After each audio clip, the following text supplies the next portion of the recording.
سیاسی میدان کی ہر بڑی خبر سے آگاہ رہنے کے لیے ہمارے چینل آزاد سیاست کو سبسکرائب کریں اور بیل آئیکن کو پریس کریں۔ مجھے اپنے تحریک انصاف کے ساتھیوں سے بڑی ہمدردی ہے کیونکہ ٹرمپ انتظامیہ نے پاکستان کی 5.3 ارب ڈالر کی یو ایس ایڈ جو ہے وہ امداد جاری کرنے کا اعلان کیا ہے۔ اب یہ 5.3 ارب ڈالر کی امداد میں فوجی امداد بھی شامل ہے اور کوئی 357 ملین ڈالر کے دوسرے بھی سماجی سوشل پروجیکٹس بھی شامل ہیں۔ دیکھیں نا، ٹرمپ نے یہ تو ساری کوشش کر رہی تھی پی ٹی آئی اوورسیز کہ پاکستان پر پابندیاں لگ جائیں، اقتصادی فوجی پابندیاں لگوانے کے لیے ٹرمپ انتظامیہ کا 2-3 دن پہلے بھی میں دیکھ رہا تھا ٹویٹس تھے کہ بس ٹرمپ انتظامیہ تک پوری فائل پہنچ گئی ہے اور جلد ہی ایکشن ہونے والا ہے۔ وہ ایکشن یہ ہوا ہے کہ ٹرمپ انتظامیہ نے پاکستان کی 5.3 ارب ڈالر کی یو ایس ایڈ جو پینڈنگ تھی، جو منجمد کی تھی انہوں نے آتے ہی کہ اب ہم یو ایس ایڈ ختم کر رہے ہیں اور اب کسی ملک کو یو ایس ایڈ نہیں ملے گی، وہ پاکستان کی 5.3 ارب ڈالر کی جاری کرنے کا اعلان کیا ہے، جو اس بات کا ثبوت ہے کہ ٹرمپ انتظامیہ فوجی امداد جاری کر رہی ہے تو وہ عاصم منیر صاحب کے ساتھ کام کرنا چاہتی ہے، پاکستان کی فوجی قیادت کے ساتھ کام کرنا چاہتی ہے، اور پی ٹی آئی کے پروپیگنڈے نے کوئی اثر نہیں کیا۔ سوشل امداد کا مطلب ہے کہ اس حکومت کے ساتھ کام کرنا چاہتی ہے۔ ایک طرف عاصم منیر صاحب کا دورہ برطانیہ بہت کامیاب رہا ہے اور دوسری طرف وہاں پر احتجاج ناکام رہا ہے اور دورہ کامیاب رہا ہے۔ آپ دیکھیں نا، پی ٹی آئی کا احتجاج شدید ترین ناکام تھا۔ شہزاد اکبر نے خود پی ٹی آئی کے احتجاج کو پی ٹی آئی کا جنازہ قرار دیا اور عاصم منیر صاحب کا دورہ کامیاب رہا۔ گارڈ آف آنر سے لے کے بڑی اہم ملاقاتیں رہیں۔ اب امریکہ سے بھی خبر آ گئی ہے، تو ٹیکنیکلی جتنی لابنگ کی گئی تھی، جتنا شور تھا کہ جی ٹرمپ آ جائے گا اور پوری دنیا جو ہے وہ ہمارے ساتھ ہے، میرے خیال میں پی ٹی آئی اوورسیز اور پی ٹی آئی کو شدید ناکامی ہوئی ہے اور ریاست پاکستان اور حکومت پاکستان کی جو ڈپلومیسی ہے وہ بہت کامیاب رہی ہے۔ یہ ملٹری ڈپلومیسی کی بھی کامیابی ہے اور سفارتی دوسری پولیٹیکل ڈپلومیسی کی بھی کامیابی ہے، حکومت پنجاب کی بھی کامیابی ہے اور ملٹری ڈپلومیسی کی بھی کامیابی ہے، اور دوسری طرف جو امریکہ میں بیٹھے چند یوٹیوبر یا برطانیہ میں بیٹھے اور پی ٹی آئی اوورسیز کی بہت بڑی شکست ہے، ان کے ملینز آف ڈالرز ضائع ہو گئے ہیں، رچرڈ گرنیل کے ٹویٹ بھی ڈیلیٹ ہو گئے ہیں، اور اب لگتا ہے کہ ٹرمپ انتظامیہ جو ہے وہ بائیڈن انتظامیہ سے ایک قدم بڑھ کر پاکستان کے ساتھ چلنا چاہتی ہے۔ مجھے ایسا لگ رہا ہے کہ جس قدر تعاون بائیڈن انتظامیہ اور حکومت کا تھا وہ بہت محدود تھا، بہت کم تھا، بہت سرد تعلقات تھے، اور یہ جو ٹرمپ انتظامیہ کے دور میں پاکستان اور امریکہ کے تعلقات جو ہیں وہ معاشی طور پہ بھی آگے بہتر نظر آ رہے ہیں، اقتصادی طور پہ بھی بہتر نظر آ رہے ہیں، فوجی طور پہ بھی بہتر نظر آ رہے ہیں، اور ان میں گرمجوشی بھی نظر آ رہی ہے۔ تو لہٰذا میں نے کہا ہم اپنے تحریک انصاف کے دوستوں سے کے ساتھ کے غم میں تھوڑا شریک ہو جائیں۔ پاکستان کے لیے تو اچھی خبر ہے، لیکن پاکستان کے لیے ہر اچھی خبر جو ہے وہ تحریک انصاف کے لیے بری خبر بن جاتی ہے۔ جب وہ آئی ایم ایف کو خط لکھتے ہیں اور اس کے باوجود قرض جاری ہو جاتا ہے تو وہ پاکستان کے لیے اچھی خبر ہے، تحریک انصاف کے لیے بری خبر ہے۔ جب وہ دنیا میں پاکستان کے لیے پابندیاں لگوانے کے لیے امریکی کانگریس کی قراردادیں کراتے ہیں، وہ قراردادیں ناکام ہو جاتی ہیں تو پاکستان کے لیے اچھی خبر ہے، تحریک انصاف کے لیے بری خبر ہے۔ اسی طرح جب وہ احتجاج کرنے کی کوشش کرتے ہیں، پاکستان آرمی چیف کے برطانیہ جانے پر وہ احتجاج ناکام ہو جاتا ہے تو پاکستان کے لیے اچھی خبر ہے، تحریک انصاف کے لیے بری خبر ہے۔ جو تحریک انصاف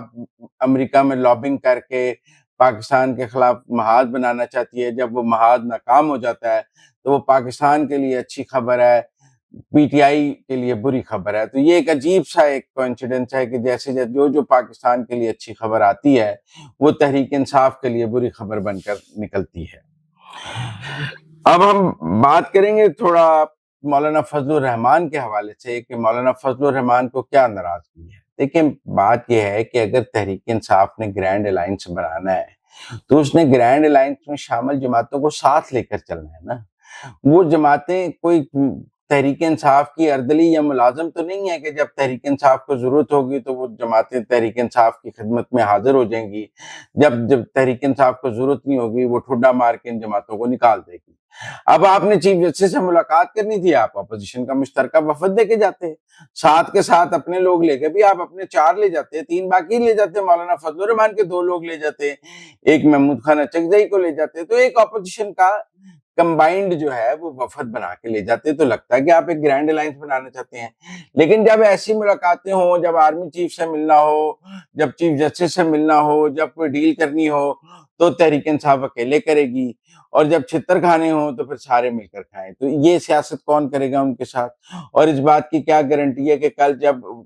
گرینڈ الائنس بننے کے بعد جب کوئی ڈیل ہونے لگے گی تو وہ ڈیل تحریک انصاف اکیلے نہیں کر لے گی اور مولانا کو آؤٹ نہیں کر دے گی؟ اور پھر ابھی تک تو یہ طے ہی نہیں ہوا کہ مولانا کا کے پی میں کیا رول ہوگا، مرکز میں کیا رول ہوگا، اس گرینڈ اپوزیشن الائنس کی سربراہی کون کرے گا؟ بہت سارے سوالات ہیں جو پینڈنگ ہیں۔ ٹھیک ہے، مولانا نے کہا میں کوئی صدارت نہیں مانگ رہا،